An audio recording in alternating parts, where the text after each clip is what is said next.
Hello students, today's lesson we will be focusing on the area of a triangle and that is our learning objective. Real life links, keywords all remain the same, and the equipment needed for today's lesson is pen, pencil, ruler and an exercise book. Right, now with this slide what we have are three grids which have triangles in them. I want you to think about what's the same and what is different about these. So have a think about it for 30 to 60 seconds. Pause the video now and we'll come back together. Okay, so now that we have had a good long hard look at the shapes, what is the same about them? They're all triangles. They all have three sides. What's different about them is if you look at the pink triangle, that is a right angle triangle. The green one has two equal sides, and the third one, it looks like all the edges or sides are different, and it doesn't really look like there's a right angle anywhere there. So that's different about them. Another thing that is the same about these, if you have look carefully, each of those grids, there's 8 boxes, and from those 8 boxes, each of those triangles are taking up exactly four boxes. You'd have to look carefully because some of the missing parts, they kind of like a jigsaw, they match up, and it would be the same as coloring in 4 boxes. And that is telling us, therefore, that the area of each of these triangles is the same. Even though they look different, the area is still the same. Now, if we have a look at this diagram below, it's asking us for the proportion of this rectangle that has been shaded. Okay, now the first question we need to ask is, what is the shape of the shaded part? And as you can see clearly, that is a right angle triangle. And the second question we're asking is, what is the area of this right angle triangle? Now, if you think about the original shape, that is a rectangle. So first of all, you want to work out the area of the whole rectangle, and that would be 8 times 4, which is 32. And now we're going to divide that by 2. And the reason we're going to do that is because if you look at the blue right angle triangle, that is exactly half of the rectangle. And that is the half that we need. So we're just dividing it by 2 because we don't need the opposite side. And that would give us an answer of 16 centimeters squared. So we can say that the area of this blue triangle is 16 centimeters squared. Now, that tells us that for any triangle, as long as you multiply base times height and then you divide that by 2, you will get the area. But remember, the base has to obviously be the bottom, the base, and the height must be perpendicular. And what perpendicular means is at a right angle to the base. Okay, I will explain that a bit further on, but I would like you to copy down the area equals b times h over 2. Okay, because that is the formula you will be using today.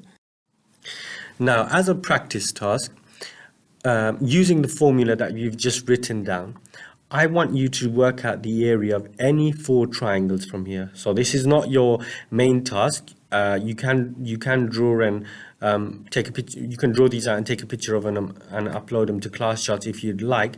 It's not essential. This is more so to see if you understand what is going on and what has been shown to you so far. So pause the video now, have a go on 4 of those questions, and I'll come back to you with the answers shortly. So pause the video now, have a go. Right, so the answers that we should have come up with. The first one, if you did this one, the answer is 24 centimeters squared. So 8 times 6 equals 48. That is the base times the height. Divide that by 2 equals 24 centimeters squared. Next one's 20 centimeters squared, 24, 35, 12, and 17.5 centimeters squared. So hopefully you got all 4 of the ones that you did correct. If you didn't, remember it was just simply the base times height divided by 2. Okay, now, as discussed briefly earlier about the word perpendicular, certain triangles, so if you have a look at this green triangle, we have been given the height and the base. Clearly, it's in the length of the triangle because the triangle itself is a right angle triangle. Now, if you look at the red triangle, we have to use the perpendicular height even though it's not part of the shape of the triangle, because that is what is creating a 90-degree angle with the base. Okay, so with the red triangle, we would need the vertical height of that triangle in order to get the area. And with the blue triangle, the actual height is inside the triangle.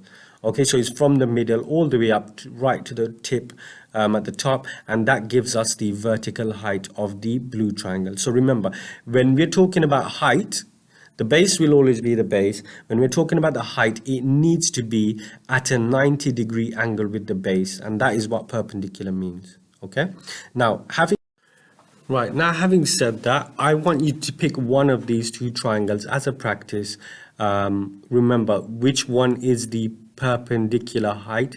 That is what you will need to use in order to answer the questions. So have a go. Pause the video now, have a go, and we'll come back together with the answers, and then we'll move on to the main task.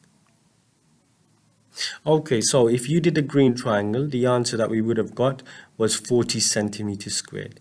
The reason for that is the base was 10, the perpendicular height was not 14 or 9, it was 8. If you look at the 8, it is at a 90-degree angle to the 10. So that is the height. So it would have been 10 times 8, which is 80, divided by 2 equals 40 centimeters squared.